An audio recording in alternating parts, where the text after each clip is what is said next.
Hello students, carbonates compound में आज हमारा ये 9th लेक्चर है। इससे पिछली वीडियोस में हमने बात की हाइड्रोकार्बन्स क्या होते हैं, होमोलोगस सीरीज क्या होती है, फंक्शनल ग्रुप्स क्या होते हैं।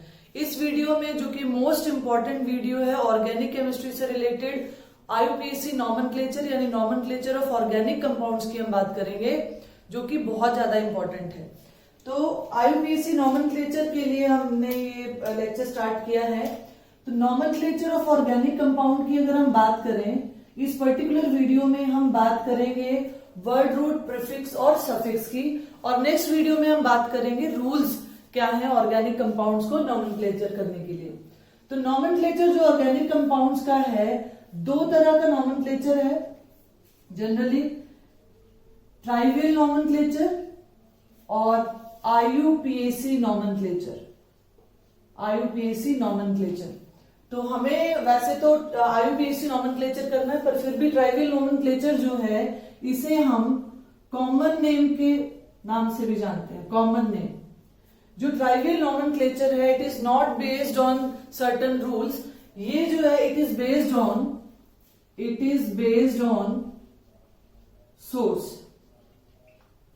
किसी पर्टिकुलर सोर्स से कोई सब्सटेंस, कोई ऑर्गेनिक कंपाउंड ऑब्टेन किया गया और उस सोर्स का नाम जो है उस लैंग्वेज में, ज्यादातर लैटिन और ग्रीक लैंग्वेज दी जाती है, उस लैंग्वेज में जो भी पर्टिकुलर नाम था उससे उस ऑर्गेनिक कंपाउंड का नाम पड़ गया। जैसे मैं कुछ एक एग्जांपल्स देती हूं यहां पर। जैसे एसिटिक एसिड है, एसिटिक एसिड हमें पता है कि जो विनेगर है, विनेगर को बनाने के लिए एसिटिक एसिड की रिक्वायरमेंट होती है, तो विनेगर को एसिटम नाम से जाना जाता है। एसिटम, इस एसिटम वर्ड से क्या वर्ड आया, एसिटिक, और क्योंकि एसिडिक नेचर का था इसलिए नाम क्या पड़ गया, एसिटिक एसिड। इसी तरीके से जैसे फॉर्मिक एसिड है, फॉर्मिक एसिड को ऑब्टेन किया गया था by the distillation of red एंट, जो लाल रंग की चींटियां होती हैं, और इन लाल रंग की चींटियों को फॉर्मिकस कहा जाता था उस पर्टिकुलर लैंग्वेज में। तो फॉर्मिकस वर्ड से फॉर्मिक वर्ड आया और एसिडिक था इसलिए क्या आ गया, एसिड आ गया। अब इसी तरीके से जैसे सिट्रस फ्रूट हैं, जो खट्टे फ्रूट्स होते हैं उनको हम क्या बोलते हैं, सिट्रस फ्रूट बोलते हैं। तो ये सिट्रस वर्ड से सिट्रिक वर्ड आया, और सिट्रिक क्योंकि एसिडिक है, खट्टे हैं, इसलिए इसका नाम क्या पड़ गया, सिट्रिक एसिड पड़ गया। ऐसे बहुत सारे नाम हैं जो ट्राइवियल सिस्टम के बेस पर हैं।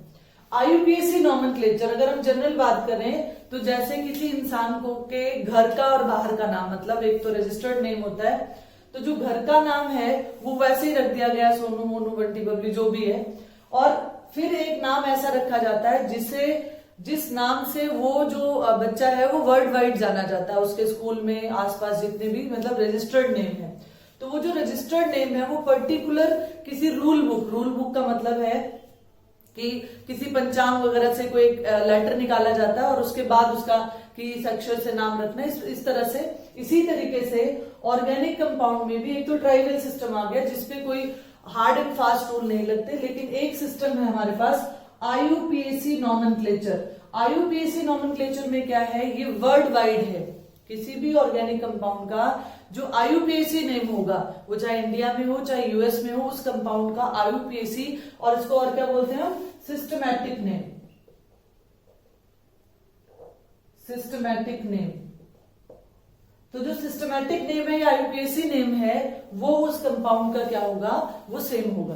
तो आईयूपीएसी स्टैंड्स फॉर, सभी को पता है, इंटरनेशनल लेवल पर है ये, international union of pure and applied chemistry. Applied chemistry, ये है IUPAC, international for I, union you, pure and applied PAC for chemistry, pure and applied chemistry, ये कहलाता है आईयूपीएसी। अब आईयूपीएसी ने क्या है, कुछ रूल्स बनाए, उन रूल्स की बात हम बाद में करेंगे।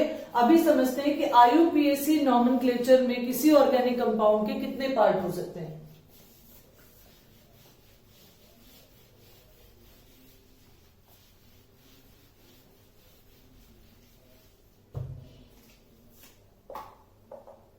तो एक एग्जाम्पल लेके हम बात करते हैं। मान लीजिए किसी का भी मैंने नाम लिया, मैं यहां नाम लेती हूं जैसे मिस्टर ब्रिजेश पांडे, मैंने ये लिखा, ये कंप्लीट नेम है किसी भी पर्सन का। तो अब इस नेम में इट कंसिस्ट ऑफ 3 पार्ट्स। जो मेन पार्ट है, मान लीजिए सिर्फ मिस्टर कहा जाए तो नहीं समझ में आएगा, सिर्फ पांडे कहा जाए तो भी समझ में नहीं आएगा, यानी ये कंप्लीट नेम है। ये जो है ये मेन पार्ट तो ये आ गया हमारे पास, जिसे हम वर्ड रूट कहेंगे। वर्ड रूट के बाद में जो लगता है इसे हम सफिक्स कहते हैं, और वर्ड रूट से पहले जो लगता है उसे हम प्रीफिक्स कहते हैं। तो इसका मतलब क्या हुआ कि अगर हम मिस्टर ना भी लगाएं और सिर्फ ये नाम बोला जाए ब्रिजेश पांडे, तो it means it is more than sufficient. इसका मतलब हुआ कि किसी ऑर्गेनिक कंपाउंड में प्रीफिक्स हो भी सकता है और नहीं भी हो सकता। तो यानी आईयूपीएसी नॉमेनक्लेचर, आईयूपीएसी नॉमेनक्लेचर और IUPAC name consist of 3 parts. 3 parts कौन कौन से? वर्ड रूट, वर्ड रूट के जो बाद में लगता है उसे हम क्या बोलते हैं? सफिक्स, और वर्ड रूट से पहले जो लगता है उसे हम क्या बोलते हैं? प्रीफिक्स। जैसे इस नाम में ये क्या हो गया? ये वर्ड रूट हो गया, ये हमारे पास सफिक्स हो गया, और ये हमारे पास क्या हो गया? प्रीफिक्स। तो किसी भी नॉमेनक्लेचर के लिए, किसी भी आईयूपीएसी नेम के लिए, किसी भी ऑर्गेनिक कंपाउंड का जो नाम है वो उसमें कम से कम word root, it will consist of word root and suffix, primary suffix, और वर्ड रूट जरूर होगा उसमें, भले ही उसमें प्रीफिक्स हो या ना हो। तो ये 3 पार्ट जो है वो ऑर्गेनिक कंपाउंड के आईयूपीएसी नेम में आते हैं। बारी बारी से हम इनको डिस्कस करेंगे क्या होता है ये। तो इसमें जो मेन पार्ट है, अभी मैंने आपको बताया, इसमें मेन पार्ट क्या है? इसमें मेन पार्ट है ये नाम। तो इसमें मेन पार्ट क्या है? Word root. मेन तो मैंने आपको क्या कहा? वर्ड रूट और सफिक्स मिलके पेरेंट ऑर्गेनिक कंपाउंड बनाते हैं, जिसे हम हाइड्रोकार्बन कहते हैं। पेरेंट ऑर्गेनिक कंपाउंड में, parent organic compound consist of word root and primary suffix. अभी हम बात करेंगे सफिक्स 2 तरीके के होते हैं। प्राइमरी सफिक्स, सफिक्स नाम से ही आपको पता चल रहा है जो बाद में आता है, और प्रीफिक्स, प्री मतलब प्रायर, जो पहले आता है, यानी वर्ड रूट से जो पहले अटैच होगा वो प्रीफिक्स कहलाएगा, वर्ड रूट के बाद में जो अटैच होगा वो सफिक्स कहलाएगा। तो सबसे पहले हम यहां बात करते हैं वर्ड रूट की। वर्ड रूट क्या होता है?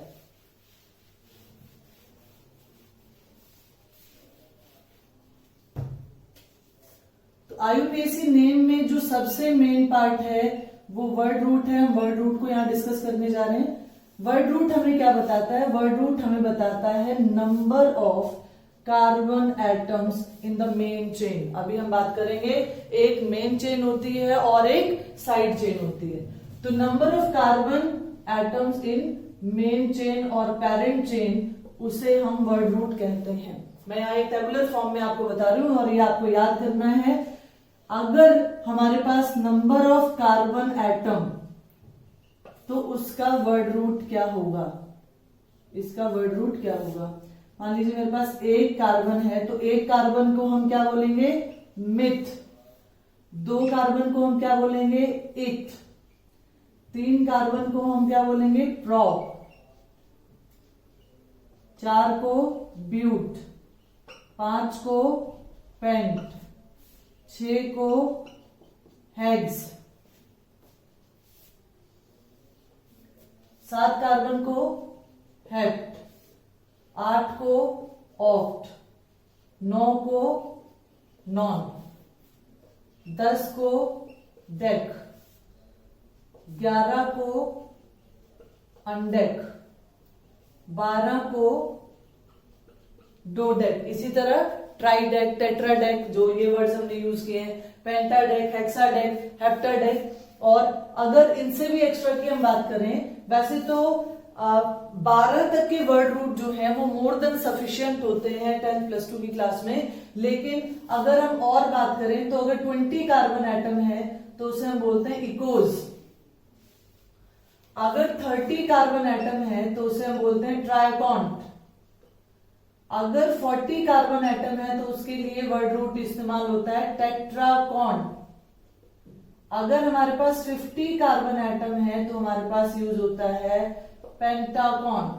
इसी तरह से ये चलता जाएगा, पेंटा, हेक्साकॉन, हेप्टाकॉन, इसी तरीके से ये फर्दर चलता जाएगा। तो ये कुछ एक्स्ट्रा वर्ड रूट्स हैं जो 20 एंड अबव के लिए हैं। आपको एटलीस्ट 12 तक करने हैं, क्योंकि हमारे पास सिंथेटिक डिटर्जेंट में जो नाम आएगा वहां पर हमें डोडेसाइल वर्ड करना है, उसके लिए हमें 12 का ही पता होना चाहिए, नहीं तो 10 तक अगर हम कर लेते हैं तो नॉमेनक्लेचर में हमारे पास मोर देन सफिशिएंट होता है। तो ये आपको वर्ड रूट जो है, ये नंबर ऑफ कार्बन एटम्स हैं और ये वर्ड रूट है, ये हर हालत में याद होना चाहिए, तभी आप नॉमेनक्लेचर कर सकते हो। दोबारा से एक बार मैं रिपीट कर देती हूँ। 1 कार्बन के लिए मिथ, 2 कार्बन के लिए इथ, 3 के लिए प्रोप, 4 के लिए ब्यूट, 5 के लिए पेंट, 6 के लिए हेक्स, 7 के लिए हेप्ट, 8 के लिए ऑक्ट, फिर उसके बाद 9 के लिए नन, 10 के लिए डेक, 11 के लिए अनडेक, 12 के लिए डोडेक, और उसके बाद में जो एक्स्ट्रा हैं ये आप याद करना चाहो तो इसको याद कर सकते हो। 20 के लिए इकोस, 30 के लिए ट्राइकॉन्ट, देन टेट्राकॉन्ट, पेंटाकॉन्ट। अगर 60 की बात करें हम तो वहां पे क्या आ जाएगा, हेक्सा आ जाएगा। 70 के लिए हेप्टाकॉन्ट आ जाएगा। इसी तरीके से आप आगे भी कर सकते हो। तो ये तो थे हमारे वर्ड रूट। अब जो सेकेंड पार्ट है उसका जो वर्ड रूट के बाद में मैंने आपका पेरेंट कार्बन, जो हाइड्रोकार्बन है या पेरेंट ऑर्गेनिक कंपाउंड है जिसमें सिर्फ कार्बन और हाइड्रोजन ही होता है, उसका भी अगर मुझे नॉमेनक्लेचर करना है तो कम से कम मेरे पास वर्ड रूट और सफिक्स तो होना ही चाहिए। तो वर्ड रूट के बाद जो मेन पार्ट हमारे पास आता है वो आता है सफिक्स। तो हम सफिक्स की बात करते हैं यहाँ पर। सफिक्स, सफिक्स क्या होते हैं? सफिक्स होते हैं जो आफ्टर वर्ड रूट लगते हैं, आफ्टर वर्ड रूट अटैच होते हैं, क्योंकि सफिक्स का मतलब ही क्या होता है, जो बाद में आए। अब सफिक्स 2 तरीके के हैं। सफिक्स को हम 2 में डिवाइड कर सकते हैं, primary suffix and secondary suffix. 1 degree and 2 degree मैंने यूज किया है। 1 degree for primary, 2 degree for secondary. अगर 3 डिग्री वर्ड आ जाए, 3 डिग्री तो टर्शरी, 4 डिग्री इसका मतलब क्वार्टनरी। यहां हमें प्राइमरी, ये 1 डिग्री का मतलब है प्राइमरी, और 2 डिग्री का मतलब क्या है, सेकेंडरी है इसका मतलब। तो सफिक्स 2 तरीके के हैं, प्राइमरी एंड सेकेंडरी। और मैंने आपको क्या कहा कि पेरेंट ऑर्गेनिक कंपाउंड के नॉमेनक्लेचर के लिए मुझे क्या क्या टर्म्स चाहिए, मुझे वर्ड रूट चाहिए और मुझे प्राइमरी सफिक्स चाहिए। ये तो लीस्ट रिक्वायरमेंट है किसी भी ऑर्गेनिक कंपाउंड के नाम की। तो पहले हम प्राइमरी सफिक्स की बात करते हैं। यहां पर हमने स्टार्ट किया प्राइमरी सफिक्स। अब प्राइमरी सफिक्स क्या होता है? प्राइमरी सफिक्स हमें बताता है number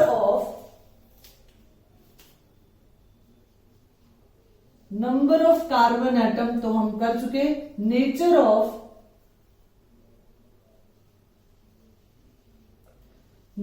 of carbon carbon bond, कि कार्बन और कार्बन में कैसा बॉन्ड है।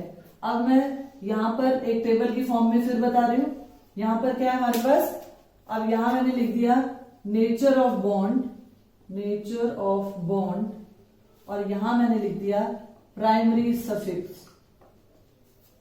अब नेचर ऑफ बॉन्ड में हमें पता है कि carbon can form multiple bond, starting के लेक्चर्स में बात हुई थी। कार्बन और कार्बन में सिंगल बॉन्ड हो सकता है, कार्बन कार्बन में डबल बॉन्ड हो सकता है, कार्बन कार्बन में ट्रिपल बॉन्ड हो सकता है। अगर कंपाउंड में कार्बन और कार्बन में सिर्फ सिंगल बॉन्ड ही है तो वो क्या कहलाएगा, इसके लिए सफिक्स यूज होता है एन। डबल बॉन्ड के लिए सफिक्स यूज होता है इन, और ट्रिपल बॉन्ड के लिए सफिक्स यूज होता है आइन। ये हमारे पास प्राइमरी सफिक्स हैं। अब मैंने ये जो आपको कहा था कि कम से कम वर्ड रूट और प्राइमरी सफिक्स जो है किसी भी कंपाउंड का नॉमेनक्लेचर बताता है, तो मैं आपको 6 कंपाउंड्स लिख रही हूं। जैसे CH4 है, जैसे C2H6 है, या जिसको हम लिखते हैं CH3, ठीक है। जैसे CH2 डबल बॉन्ड CH2 है, जैसे CH3 CH डबल बॉन्ड या ट्रिपल बॉन्ड हम यहां पर कर दें, तो मेरे पास कार्बन के 4 हाथ होने चाहिए। मैं ये ध्यान रखूंगी 3 और 1 4, 3 और 1 4, और 1 और 3 4। इनके नॉमेनक्लेचर क्या होंगे, सिंपल सी बात है। एक कार्बन है और कार्बन के साथ हाइड्रोजन है। अब कार्बन के साथ हाइड्रोजन है, hydrogen can form only single bond, इसका मतलब यहाँ सिर्फ सिंगल बॉन्ड है। एक कार्बन को हमने क्या कहा, अभी हमने उसका वर्ड रूट किया मिथ, और सिंगल बॉन्ड के लिए क्या कहेंगे, मीथेन। तो अब आपको क्लियर हो गया होगा कि आप CH4 को मीथेन क्यों कहते हैं, ये इसका IUPAC नेम है। वैसे इसे क्या कहा जाता है, मार्श गैस के नाम से जानते हैं। तो मार्श गैस तो क्या हुआ, इसका कॉमन नेम हुआ मार्श गैस, क्योंकि मार्शी प्लेसेस में पाया जाता है ये, तो मार्श गैस है। लेकिन इसका IUPAC जो सिस्टमैटिक नेम है वो क्या है, वो मीथेन है। इसी तरीके से अब ये CH3 सिंगल बॉन्ड CH3 है, तो total number of carbon atom in the main chain 2 carbon atom है। 2 कार्बन को हम क्या बोलते हैं, इथ बोलते हैं। सिंगल बॉन्ड को क्या बोलते हैं, एन बोलते हैं। इसलिए CH3 सिंगल बॉन्ड CH3 को हम क्या बोलेंगे, इथेन बोलेंगे। अब यहाँ देखिए 2 कार्बन है तो इथ आ गया, और डबल बॉन्ड है इसलिए क्या आ जाएगा, इन आ जाएगा। तो इसका नाम क्या आ गया, इथीन आ गया। यहाँ ट्रिपल बॉन्ड ले लिया मैंने, कितने कार्बन है, 1 2 3 कार्बन को हमने कहा इसके लिए जो वर्ड रूट है प्रोप यूज होगा, और ट्रिपल बॉन्ड के लिए प्रोपाइन। तो ये नाम आपके पास आ गए। ये क्या है, ये हमारे सिंपलेस्ट जो ऑर्गेनिक कंपाउंड है, जिसमें अदर कोई भी एटम यहाँ पर लिंक नहीं, कोई फंक्शनल ग्रुप यहाँ पर एक्स्ट्रा नहीं कि OH लगाओ COH लगाओ। तो उन कंपाउंड्स के नोमेनक्लेचर में कम से कम की रिक्वायरमेंट वर्ड रूट और प्राइमरी सफिक्स की थी। अब हम बात करेंगे सेकेंडरी सफिक्स की। सेकेंडरी सफिक्स जिसमें फंक्शनल ग्रुप आते हैं।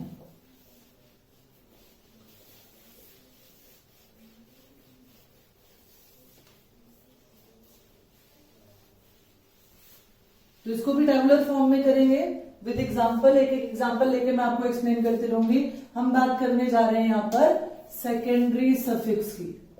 और सेकेंडरी सफिक्स क्या होते हैं, 2 डिग्री सफिक्स, सेकेंडरी सफिक्स, ये हमें बताते हैं nature of functional group. Functional groups मैं पिछली वीडियोस में आपके साथ डिस्कस कर चुकी हूँ। जिसने वीडियोस ना देखी हो ऑर्गेनिक कंपाउंड की, कार्बोनेट्स कंपाउंड की, यहाँ पर वीडियो में आपके पास आई बटन है, आप उसे क्लिक करेंगे तो आपको सारी वीडियोस के लिंक प्रोवाइड हो जाएंगे। सेकेंडरी सफिक्स की हम बात करने जा रहे हैं। सेकेंडरी सफिक्स हमें बताता है नेचर ऑफ फंक्शनल ग्रुप। और फंक्शनल ग्रुप कौन कौन से हैं हम इसकी बात कर चुके हैं।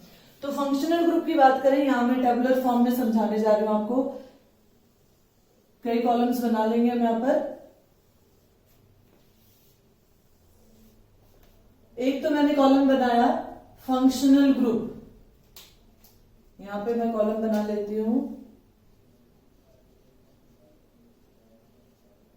फंक्शनल ग्रुप, और उसका सिंबल, उसका सेकेंडरी सफिक्स हम क्या यूज करेंगे, और उसको हम इंप्लीमेंट करके देखेंगे एग्जाम्पल में कि किस तरीके से हम उसको किसी ऑर्गेनिक कंपाउंड में इंप्लीमेंट कर सकते हैं।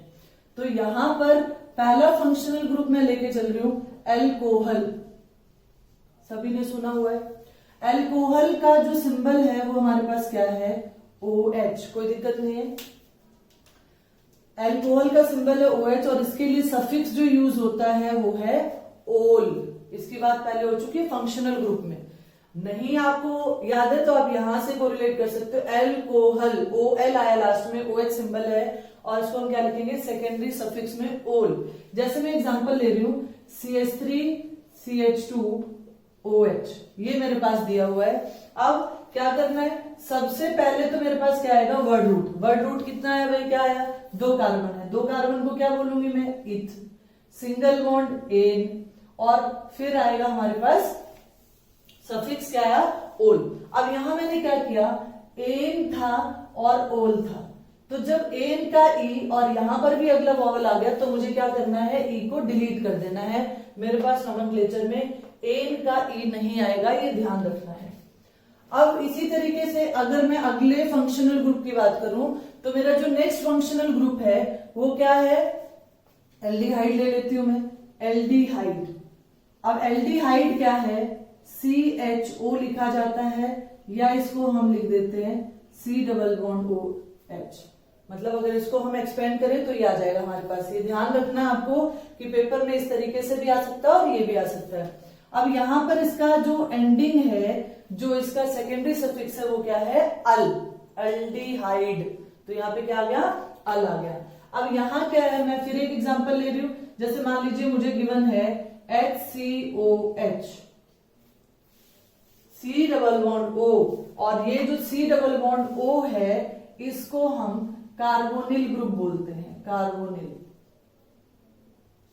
ठीक है, ये कई फंक्शनल ग्रुप में आएगा, इसको कार्बोनिल ग्रुप बोलते हैं। अब यहां पे मैंने पहचान लिया कि ये क्या है, ये अल है। कितने कार्बन है, फंक्शनल ग्रुप का भी कार्बन, अगर जिस फंक्शनल ग्रुप में उसका खुद का कार्बन है उसका कार्बन काउंटेबल होगा। ये नहीं कि ये तो आप फंक्शनल ग्रुप मान रहे हो और आपको जी यहाँ तो कोई कार्बन ही नहीं है। तो यहाँ एक कार्बन है, तो एक कार्बन को मैंने लिखा मिथ और सिंगल बॉन्ड को मैंने लिखा एन। अब यहाँ अगर किसी स्टूडेंट को ये कंफ्यूजन हो रही हो कि मैम यहाँ तो डबल बॉन्ड है तो आपने एन क्यों लगाया, तो यहाँ डबल बॉन्ड देखिए आप ध्यान से। तो जब हम एन इन आइन की बात करते हैं तो हम बात करते हैं कार्बन कार्बन के बीच में डबल बॉन्ड या कार्बन कार्बन के बीच में ट्रिपल बॉन्ड की बात करते हैं। तो यहाँ पर क्या है, कार्बन और ऑक्सीजन के बीच में डबल बॉन्ड है और जिसे हमने फंक्शनल ग्रुप का नाम दिया है और फंक्शनल ग्रुप के लिए हम अल वर्ड यूज कर रहे हैं। तो यहाँ कार्बन, दूसरा कार्बन तो है नहीं और कार्बन हाइड्रोजन के साथ सिंगल बॉन्ड बना रहे हैं, तो इसे क्या बोलेंगे हम, methanal. Methanal which is toxic in nature. अगर कोई इंसान मीथेनोल इनहेल कर ले लेता है उसके अमाउंट को और वो बॉडी के अंदर मीथेनल जाकर बनाता है which is poisonous in nature. अब नेक्स्ट अगर हम कंपाउंड फंक्शनल ग्रुप की बात करें तो मैंने ले लिया है कीटोन। कीटोन फंक्शनल ग्रुप लिया। कीटोन के लिए मेरे पास सिंबल क्या है, CO, और यहां पर इसका जो सफिक्स है वो यूज होता है ओन। कीटोन लास्ट वाला वर्ड हमने ले लिया ओन। अब यहां नॉमेनक्लेचर ये जो है यहां ध्यान रखना है, मैंने फंक्शनल ग्रुप में भी बात क्लियर की थी आपको कि कीटोन कभी भी टर्मिनल फंक्शनल ग्रुप नहीं हो सकता। मतलब कीटोन जैसे एल्डिहाइड लास्ट में लगा है तो टर्मिनल फंक्शनल ग्रुप है, ये कभी बीच में नहीं आ सकता, हमेशा लास्ट में होगा, इधर होगा, इधर होगा, इधर होगा, इधर होगा। कीटोन जो है it is sandwiched between the different carbon atom, यानी सैंडविच्ड बिटवीन है, इसका मतलब क्या हुआ, अगर मैं कहती हूँ कि ये बीच में है तो बीच में आने के लिए इसे क्या करना पड़ेगा, कम से कम 3 कार्बन एटम होने चाहिए किसी भी, यानी जो सिंपलेस्ट कीटोन है, सिंपलेस्ट कीटोन 3 कार्बन का ही पॉसिबल है, 2 कार्बन का कीटोन नहीं होता, 1 कार्बन का कीटोन नहीं होता, जबकि आप यहाँ देख सकते हो एल्डिहाइड 1 कार्बन का भी पॉसिबल है। तो यहां पर मैंने एग्जांपल लिया CH3COCH3। अब कितने नंबर ऑफ कार्बन एटम है, 3 कार्बन एटम है। प्रोप ले लिया, एन फॉर सिंगल बॉन्ड और ओन फॉर कीटोन ग्रुप। अब आप ध्यान से देखो, अब इधर भी कार्बन बढ़ सकते हैं, इधर भी कार्बन बढ़ सकते हैं, नो डाउट, लेकिन ये कभी इस तरीके से लिखा हुआ नहीं होगा कि वो खत्म। क्यों, क्योंकि कार्बन के 3 ही हाथ बनेंगे, बाकी हाथ कहां जाएंगे, तो इसलिए ये कभी भी इस तरीके से नहीं होगा, it is always sandwich between the. तो सबसे जो सिंपलेस्ट कीटोन है, अगर मैं सिंपलेस्ट कीटोन की यहां बात करूं तो सिंपलेस्ट कीटोन हमारे पास कई बार एग्जाम में आ जाता है, right the chemical formula of simplest ketone. तो मेरे पास सिंपलेस्ट कीटोन जो है वो क्या आ गया, प्रोपेनोन। और इसका एक ट्रेड नेम है, बहुत फेमस है इस नाम से, आप मार्केट में प्रोपेनोन जाके कहोगे तो शायद ना भी मिले, लेकिन एसीटोन अगर आप वर्ड बोल देते हो क्योंकि ट्रेड नेम है उसका, कॉमन नेम है, तो ये ट्रेड नेम से बहुत ज्यादा पॉपुलर है एसीटोन। और एसीटोन का इस्तेमाल आपको पता है नेल पेंट रिमूवर में किया जाता है, जब पेंट किया जाता है घरों में तो जो थिनर इस्तेमाल होता है वो भी किसका होता है, एसीटोन का बना हुआ होता है। अब नेक्स्ट अगर हम फंक्शनल ग्रुप की बात करते हैं, that is carboxylic acid. Carboxylic acid, और कार्बोक्सिलिक एसिड का सिंबल क्या है, COOH। इसका मतलब आप ध्यान से देखिए तो आपको पता चलेगा कि एल्डिहाइड में भी क्या था, कार्बोनिल ग्रुप है, कीटोन में भी क्या है, कार्बोनिल ग्रुप है, कार्बोक्सिलिक एसिड में भी क्या है, जो हमारा कार्बोनिल ग्रुप है। इसको और कैसे एग्जाम में आ सकता है, सिंपलेस्ट वे में भी लिखा हुआ हो सकता है कि किसी कंपाउंड के साथ COOH ग्रुप जो है वो डायरेक्ट इसी तरीके से आ जाए, और हो सकता है इलेबोरेट करके दिया हो तो आपको कंफ्यूज नहीं होना। यहाँ कंफ्यूजन क्या करते हैं बच्चे कि C डबल बॉन्ड O को वो कीटोन मान लेते हैं और OH को वो एल्कोहल मान लेते हैं, या तो इस कंपाउंड को एल्कोहल मान लेंगे या कीटोन मान लेंगे। नहीं, एल्कोहल में क्या होगा, कार्बन की चेन कहीं किसी भी एटम के साथ यहाँ डबल बॉन्ड नहीं है और कार्बन की चेन के साथ OH लगा हुआ है। अब अगर हम कीटोन की बात करें तो मैंने आपको कहा कीटोन में क्या होगा, दोनों तरफ कार्बन की चेन आएगी। आर आर आर का मतलब होता है एल्काइल ग्रुप, तो दोनों तरफ हमारे पास क्या आ गया, कार्बन की चेन आ गई, तो कंफ्यूज होने की जरूरत नहीं है। अब इसकी जो सफिक्स है वो हमारे पास क्या यूज होता है, सफिक्स यूज होता है ओइक एसिड। इसके लिए सफिक्स क्या यूज होता है, ओइक एसिड। अब मैं एग्जांपल लू यहां पर, तो मैंने ले लिया CH3 CH2 COOH, तो इसका नाम क्या आएगा हमारे पास, इसका नाम आ गया, कितने कार्बन है, प्रोप, 3 कार्बन है, prop single bond an oic acid. Ethanoic acid, propanoic acid, methanoic acid, कुछ भी यहां पर आप एग्जांपल ले सकते हो। यहां ध्यान ये देना है, ओइक के बाद गैप आएगा फिर एसिड आएगा, बाकियों में एक एक वर्ड ही था और आपको ये कंटिन्यूशन में लिखने हैं। यहाँ पर जब तक कि कोई न्यूमेरिक वैल्यू ना आ जाए, जब नॉमेनक्लेचर में करेंगे तो हमें पोजीशंस भी बतानी होंगी, अदरवाइज आपको इसको कैसे लिखना है, कंटिन्यूशन में लिखना है। फर्स्ट लेटर कैपिटल लिखना है, बाकी सारे स्मॉल लिखने हैं। सुंदर बनाने के लिए या अच्छा दिखाने के लिए कहीं कैपिटल कहीं स्मॉल इस तरीके से नहीं लिखना आपको। जैसे मैंने यहाँ लिखा प्रोपेनोइक, फिर मैंने गैप छोड़ा, फिर मैंने लिखा एसिड, अदरवाइज नॉमेनक्लेचर में गैप नहीं आएगा, कंटिन्यूशन में नाम लिखना है। अब अगर नेक्स्ट हम फंक्शनल ग्रुप की बात करें, तो नेक्स्ट फंक्शनल ग्रुप जो 5th फंक्शनल ग्रुप है वो हमारे पास क्या आ गया, एस्टर। और ये 5 फंक्शनल ग्रुप जो हैं वो 10th क्लास के लिए इंपॉर्टेंट है, क्योंकि इन्हीं 5 फंक्शनल ग्रुप में से क्वेश्चंस पूछे जाते हैं। फंक्शनल ग्रुप बहुत तरीके के हैं, लेकिन ये जो 5 फंक्शनल ग्रुप हैं ये 10th तक के सिलेबस में है। तो 5th फंक्शनल ग्रुप की अगर हम बात करें तो एस्टर की बात करेंगे हम। एस्टर जो है स्वीट स्मेलिंग कंपाउंड होता है, जो ये हमारे परफ्यूम्स वगैरह उसमें एस्टर पाया जाता है। इसकी फ्रूट स्मेल होती है, स्वीट स्मेल होता है, फ्रूटी स्मेल होता है। अब अगर सिंबल की बात करें तो सिंबल देखिए C+O, एक ऑक्सीजन और यहां पर R और यहां पर भी R, और मैं इसे डिफ्रेंशिएट करने के लिए क्या लगा रही हूं, R' लगा रही हूं।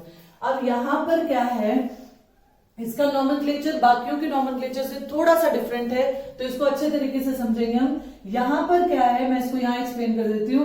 यहां ये जो R है, ये R और ये R' ये इक्विवेलेंट भी हो सकते हैं। हो सकता है जो ग्रुप इधर लगा हो वो ये ग्रुप इधर, ये वाला ग्रुप और ये वाला ग्रुप बराबर भी हो सकते हैं।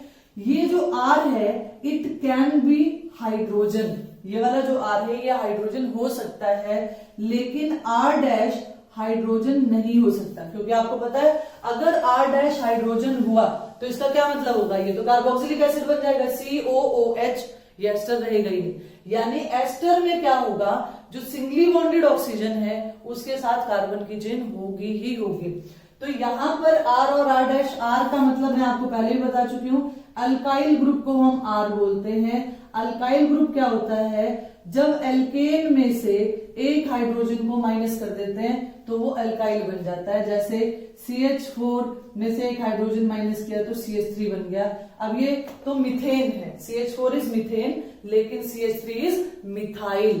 C2H6 is ethane, C2H5 is ethyl. Oil word, अल्क आइल, यहाँ अल्क क्या है, इथ, मिथ, प्रॉप, इस तरीके से, तो आइल वर्ड लगा देंगे उसके साथ। तो अब मैं यहाँ पर एग्जांपल, सेकेंडरी सफिक्स इसका क्या यूज होता है, इसको हम किस तरीके से लिखते हैं, ये वाला जो कार्बन है इसे तो हम पहले लिखते हैं, इस वाली चेन को, ये अल्काइल, जो भी यहाँ एक कार्बन है तो मिथाइल, 2 कार्बन है तो इथाइल, 3 कार्बन है प्रोपाइल। ये वाला जो सिंगली बॉन्डेड के साथ है वो पहले लिखा जाएगा, फिर हम गिनेंगे यहां से कि कितने कार्बन एटम है, और उन कार्बन एटम्स को लिख के एन, इन जो भी है वो लगा के, और लास्ट में हमारे पास आ जाता है इसका सफिक्स ओएट, एल्काइलोएट, मतलब बीच में Ni9 हमारा यहाँ पर वर्ड रूट आएगा, एन आएगा, और जो सेकेंडरी सफिक्स है वो क्या आएगा, ओएट आएगा। एग्जाम्पल समझते हैं तब समझ में आएगा। जैसे मैं एक एग्जाम्पल ले रही हूं कि यहाँ R क्या हो सकता है, यहाँ R H हो सकता है, तो ये मैंने लिया HCO CH3।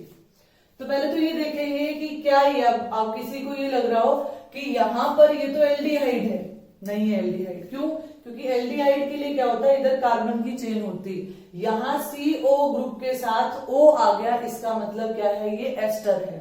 एस्टर की पहचान क्या है? 2 ऑक्सीजन होंगे। अभी तक आपने जितने भी ग्रुप किए हैं, इसमें भी कार्बोनिल ग्रुप है, अभी तक जितने भी ग्रुप किए हैं उसमें सिर्फ कार्बोक्सिलिक एसिड को छोड़कर सब में एक एक ऑक्सीजन था। यहाँ पर कार्बोक्सिलिक एसिड और एस्टर दोनों में 2 ऑक्सीजन होते हैं।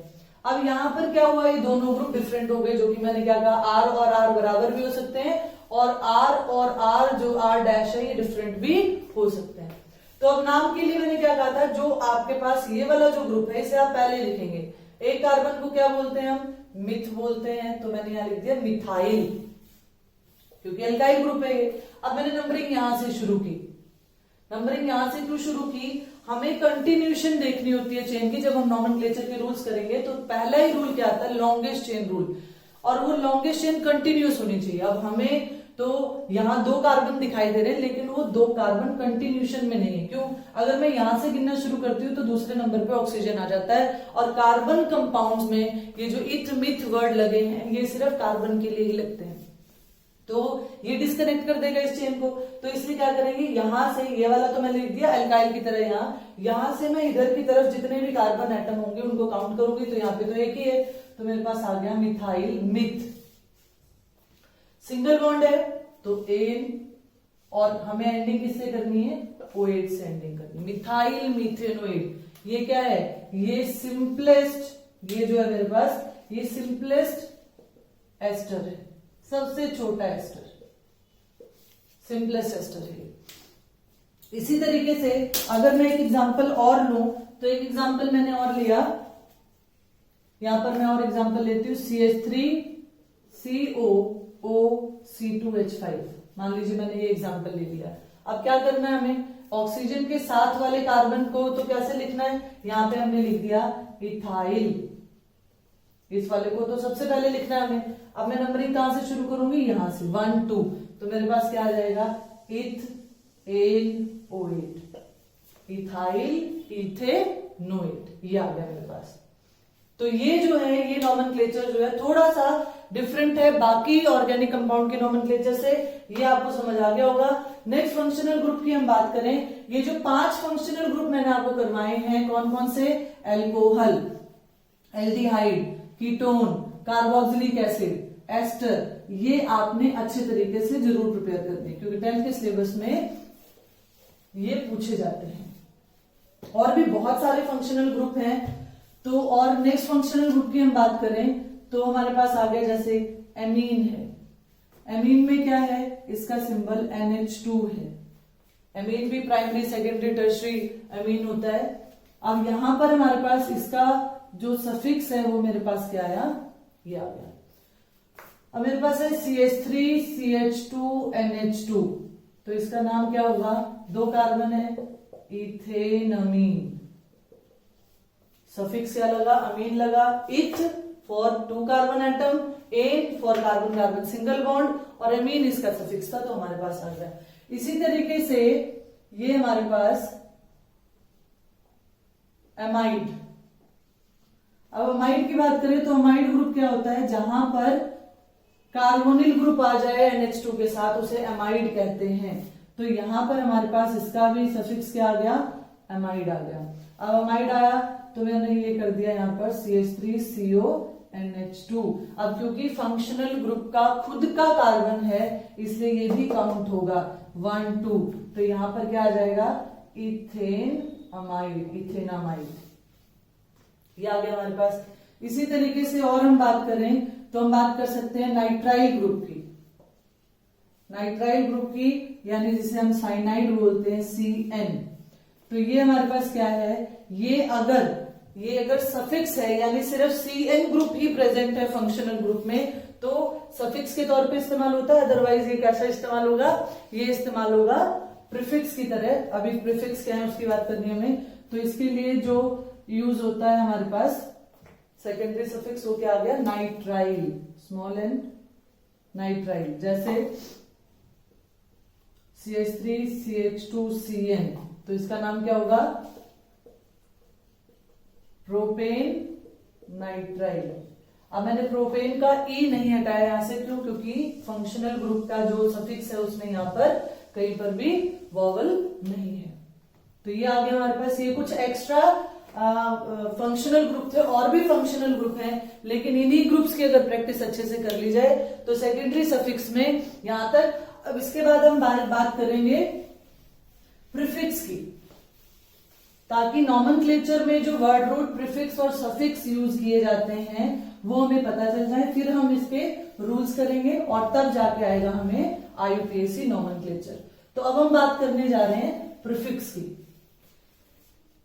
प्रीफिक्स हमने कहा थर्ड पार्ट हम करने जा रहे हैं प्रीफिक्स, और प्रीफिक्स का मतलब प्री मीन्स प्रायर, जो पहले फिक्स होता है। तो प्रायर फिक्स होना किससे? Before word root. जो वर्ड रूट से पहले लगते हैं उन्हें हम क्या कहते हैं? उन्हें हम प्रीफिक्स कहते हैं। अब फिर वही बात कि प्रीफिक्स जो है वो दो तरीके का है, primary and secondary. Primary prefix and secondary prefix. अब प्राइमरी प्रीफिक्स कहां इस्तेमाल किए जाते हैं? प्राइमरी प्रीफिक्स की अगर हम बात करें, प्रीफिक्स की हम बात करें तो प्राइमरी प्रीफिक्स यूज किए जाते हैं, जैसे अगर मेरे पास कोई साइक्लिक कंपाउंड है तो हम क्या वर्ड यूज करेंगे? साइक्लो। और ये बात आपको ध्यान रखनी है कि कहीं पर भी साइक्लिक कंपाउंड आ जाए। साइक्लिक कैसे? जैसे ये साइक्लिक कंपाउंड है, जैसे मेरे पास ये साइक्लिक कंपाउंड है, ये मेरे पास साइक्लिक कंपाउंड है, तो इसके लिए हम क्या वर्ड यूज करेंगे? साइक्लो वर्ड यूज करेंगे। अब यहां नाम क्या होगा? यहां 3 कार्बन एटम है, तो पहले तो प्रीफिक्स आ गया, देखो नाम क्या आएगा? Word root suffix prefix, PWS। अब प्रीफिक्स क्या आया? साइक्लिक है तो साइक्लो। 3 कार्बन को क्या बोलते हैं? प्रॉप। सिंगल बॉन्ड को क्या बोलते हैं? इसका मतलब ये कार्बन है, कार्बन कार्बन में सिंगल बॉन्ड है, ये जो इसे बोलते हैं बॉन्ड लाइन नोटेशन। अब यहाँ पर ये साइक्लिक है तो फ्यूज स्ट्रक्चर है ये। अब यहाँ 4 कार्बन एटम है, अब 4 कार्बन एटम, इसका मतलब साइक्लो, क्योंकि साइक्लिक है, प्रीफिक्स यूज हो गया, ये प्रीफिक्स आ गया। वर्ड रूट क्या है? ब्यूट है, ये मेरे पास वर्ड रूट आ गया। और एन क्या है? ये मेरे पास सफिक्स आ गया। तो मेरे पास नाम क्या आ गया इसका? Cyclo butane. इसी तरीके से ये क्या आ जाएगा? ये आएगा मेरे पास साइक्लो पेंटेन, क्योंकि 5 कार्बन एटम्स यहाँ प्रेजेंट हैं और बीच में क्या है? सभी में सिंगल बॉन्ड है। डबल बॉन्ड आएगा तो यहाँ एन की जगह क्या आ जाएगा? इन आ जाएगा। अब इसी तरीके से ये जो है ये अपने सिलेबस में है। बाकी कुछ कंपाउंड जैसे बाईसाइक्लो कंपाउंड्स होते हैं, कुछ स्पाइरो कंपाउंड्स होते हैं, तो इन कंपाउंड्स के लिए भी जो बाईसाइक्लिक कंपाउंड है, जो बाईसाइक्लिक कंपाउंड है, उन कंपाउंड्स के लिए जो हमारा वर्ड यूज होता है प्रीफिक्स बाईसाइक्लो। साइक्लो के लिए साइक्लिक के लिए साइक्लो और बाईसाइक्लिक के लिए। इसी तरह जो स्पाइरल कंपाउंड्स हैं उनके लिए भी जो सफिक्स प्रीफिक्स यूज होता है वो यूज होता है स्पाइरो। तो वैसे तो इनकी डिटेल अपने पास अपने सिलेबस में नहीं है, लेकिन फिर भी बाईसाइक्लो कंपाउंड्स क्या होते हैं? जब 2 रिंग्स जो हैं वो फ्यूज हो एक दूसरे, जैसे एक ये रिंग है और ये आगे, तो इस तरीके का कभी भी आप कंपाउंड देखो तो ये कैसे कंपाउंड है? बाईसाइक्लिक कंपाउंड है। 2 जो रिंग्स हैं दे आर फ्यूज टुगेदर, तो ये क्या कहलाएंगे? बाईसाइक्लिक, और इनका प्रीफिक्स क्या यूज होगा? बाईसाइक्लो। स्पाइरो कंपाउंड्स क्या होते हैं? स्पाइरो कंपाउंड जैसे जब 2 रिंग्स जो हैं वो किसी एक क्वार्टरनरी कार्बन, अब क्वार्टरनरी कार्बन क्या होता है? क्वार्टरनरी कार्बन से अटैच हो। क्वार्टरनरी का मतलब 4, एक ऐसा कार्बन जो फर्दर 4 कार्बन से अटैच हो। तो ये जो कार्बन है ये यहां पे एक कार्बन से अटैच है, फिर ये एक कार्बन से अटैच है, इधर भी एक कार्बन से, इधर भी एक कार्बन से। तो ऐसे कंपाउंड जो जिसमें 2 साइकिल किसी एक कॉमन क्वार्टरनरी कार्बन से अटैच हो, क्वार्टरनरी 4 डिग्री कार्बन कहलाता है। प्राइमरी सेकेंडरी कार्बन क्या है? क्वार्टरनरी क्या है? क्वार्टरनरी मैंने आपको बता दिया, एक कार्बन फर्दर 4 कार्बन से अटैच है, उसे क्वार्टरनरी। तो ऐसे कंपाउंड्स को हम क्या बोलते हैं? स्पाइरल कंपाउंड की कैटेगरी में आता है, और इसे हम क्या बोलेंगे? स्पाइरो। इनका नॉमेनक्लेचर का रूल जो है वो बिल्कुल ही डिफरेंट है। मैंने सिर्फ आपको यहाँ पे इंट्रोड्यूस करने की कोशिश की है कि कुछ कंपाउंड बाईसाइक्लिक और कुछ स्पाइरल होते हैं, उनके लिए बाईसाइक्लो और स्पाइरो ये वर्ड यूज किए जाते हैं। अदरवाइज आप बुक्स में देखोगे तो आप प्राइमरी सफिक्स जो प्रीफिक्स है उसमें सिर्फ साइक्लिक ही शो कर रखा होगा, क्योंकि ये जो है ये आप ये मान सकते हो कि एक्स्ट्रा में आ गया। ये बहुत हायर क्लासेस में हम इसकी बात करते हैं। तो ये जो प्राइमरी प्रीफिक्स है इनको हम और क्या कहते हैं, इनको हम इनफिक्स के नाम से भी जानते हैं। कभी आप पढ़ो कि इनफिक्स बताओ क्या होते हैं, तो इनफिक्स क्या होते हैं, प्राइमरी प्रीफिक्स को ही इनफिक्स कहते हैं। अब बारी आती है सेकेंडरी प्रीफिक्स की। सेकेंडरी प्रीफिक्स क्या होते हैं, जो मैक्सिमम यूज किए जाएंगे। आप जब नॉमेनक्लेचर करोगे तो ज्यादा उसमें कौन यूज किया जाता है, सेकेंडरी प्रीफिक्स यूज किए जाते हैं। तो सेकेंडरी प्रीफिक्स में हमारे पास डिफरेंट ग्रुप्स आते हैं, ऐसे ग्रुप जो सफिक्स नहीं बन पाए, वो हमारे पास क्या आएंगे, वो हमारे पास सेकेंडरी प्रीफिक्स में आएंगे। तो मैं यहाँ टेबुलर फॉर्म में आपको एक्सप्लेन कर रही हूँ। यहाँ पे मैंने यहाँ लिख दिया कौन से ग्रुप हैं, और यहां पर मैंने लिख दिया उसका सेकेंडरी प्रीफिक्स क्या यूज होगा। तो सेकेंडरी प्रीफिक्स क्या यूज होगा, यहां पर पहले की मैं बात करती हूं। जैसे मेरे पास हेलोजन है, अब हेलोजन के लिए जो प्रीफिक्स है, हेलोजन के लिए जो प्रीफिक्स है वो यूज होता है हेलो, फ्लोरो, क्लोरो, ब्रोमो। फ्लोरीन अटैच है तो उसको हम क्या बोलेंगे, प्रीफिक्स है ये वर्ड रूट से पहले लिखा जाएगा। क्या लिखा जाएगा ये सॉरी, फ्लोरो। इसी तरह अगर क्लोरीन लगा हुआ है तो क्या बोलेंगे उसको, क्लोरो। ब्रोमीन लगा है तो क्या बोलेंगे, ब्रोमो। आयोडीन लगा है तो क्या बोलेंगे, आयोडो। अब अगर मैं कोई एग्जांपल लूं तो मान लो मैंने एग्जांपल लिया CH3F। अब क्या है यहां पर, ये हमारा प्रीफिक्स है, तो पहले तो प्रीफिक्स लिखा जाएगा, तो इसका नाम क्या आएगा, इसका नाम आएगा फ्लोरो। फिर अब वर्ड रूट क्या है, मिथ, और सिंगल बॉन्ड है तो मीथेन, फ्लोरोमीथेन। इसी तरह मान लीजिए मेरे पास है CH3 CH2 Cl, तो मेरे पास क्या है, ये मेरे पास मुझे पता है ये कैसे क्या है, ये प्रीफिक्स है, तो प्रीफिक्स पहले आएगा, क्योंकि मैं बार बार ये बोल रही हूँ PWS, ये नहीं भूलना आपको, पहले प्रीफिक्स फिर वर्ड रूट फिर सफिक्स। तो ये मेरे पास क्या आ गया, क्लोरोइथेन। क्लोरो क्योंकि ये क्या था, प्रीफिक्स मैंने पहले लिख दिया, इथ फॉर 2 कार्बन एटम और एन फॉर सिंगल बॉन्ड। इसी तरीके से आप इनके भी एग्जांपल्स की बात कर सकते हो। अब NO2 ग्रुप अगर लग जाए तो हम उसको क्या बोलेंगे, नाइट्रो। क्या बोलेंगे इसको, नाइट्रो। इसी तरीके से अगर मेरे पास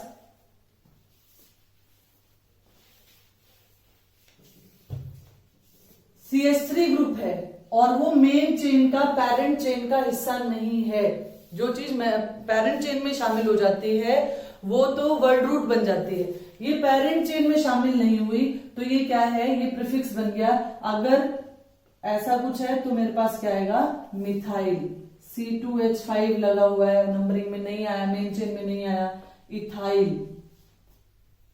C3H7 है, इसको क्या बोलेंगे, प्रोपाइल। इसी तरह ब्यूटाइल, पेंटाइल, इस तरीके से।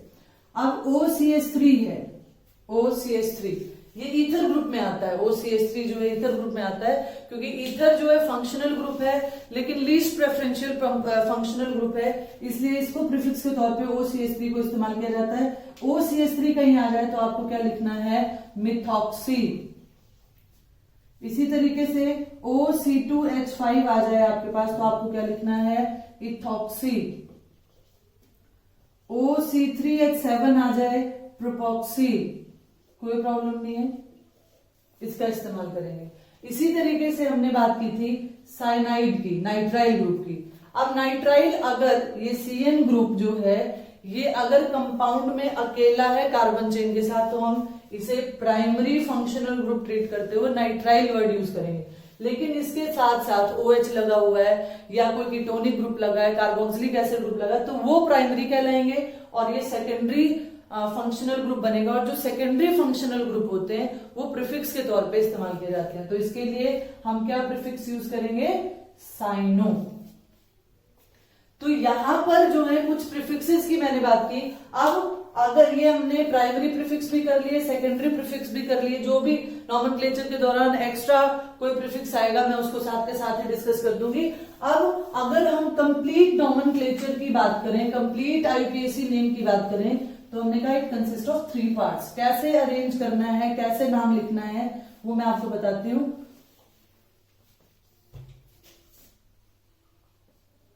कंप्लीट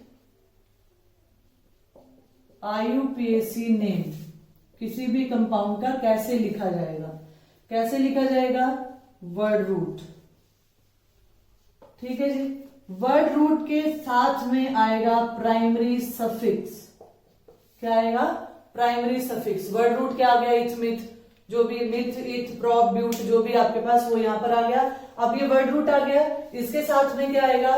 प्राइमरी सफिक्स, एन, इन, आइन, ये जो प्राइमरी सफिक्स है वो आ गया। और उसके बाद में लगेगा सेकेंडरी सफिक्स। सेकेंडरी सफिक्स में क्या था कि वो ओल है, अल है, ओइक एसिड है, एमाइड है, कैसा है। इसी तरीके से ये तो था सफिक्स की बात कि सफिक्स जो है वर्ड रूट के बाद में लगेंगे। तो पहले कौन सा सफिक्स लगेगा? प्राइमरी लगेगा। फिर कौन सा सफिक्स लगेगा? फिर सेकेंडरी लगेगा। इसी तरीके से यहां पर जो है, यहां इसकी डायरेक्ट अटैचमेंट में क्या आएगा? प्राइमरी प्रीफिक्स आएगा। और फिर यहां क्या आएगा? सेकेंडरी प्रीफिक्स आएगा। अब मान लीजिए किसी कंपाउंड में प्राइमरी प्रीफिक्स है ही नहीं है, तो ऑब्वियसली बात है वर्ड रूट से पहले सेकेंडरी प्रीफिक्स आ जाएगा। तो यानी एक complete nomenclature of organic compound, IUPAC name, वो किस तरीके से लिखा जाएगा? इस तरीके से लिखा जाएगा। ध्यान रखना है जो प्राइमरी प्रीफिक्स है, प्राइमरी सफिक्स है, ये just after and before word root लगते हैं। और अगर नॉमेनक्लेचर में मोटी मोटी बात करें तो हमारे पास क्या आएगा कि हमें ध्यान रखना है PWS, यानी पहले प्रीफिक्स, फिर word root and then suffix. इन सफिक्स को कैसे अरेंज करना है और ये प्रीफिक्स कैसे अरेंज करना है ये मैंने बता दिया। अब ये तो बात थी कि किसी नाम में जो हमने अल्फाबेट्स यूज किए वो आए हैं अभी। अब हम नेक्स्ट वीडियो में बात करेंगे इनके रूल्स की, कि आईयूपीएससी के जो रिकमेंडेड रूल्स हैं वो क्या है किसी भी कंपाउंड को उसका नाम डिसाइड करने के लिए। आई होप ये वीडियो आपके लिए बहुत हेल्पफुल साबित होगी। बहुत इंपॉर्टेंट वीडियो है ये। इसके बिना आईयूपीएससी नॉमेनक्लेचर किसी भी स्टूडेंट को नहीं आ सकता। तो ज्यादा से ज्यादा इस वीडियो को शेयर करें, लाइक करें और सब्सक्राइब करना ना भूलें। Thank you. Have a nice day.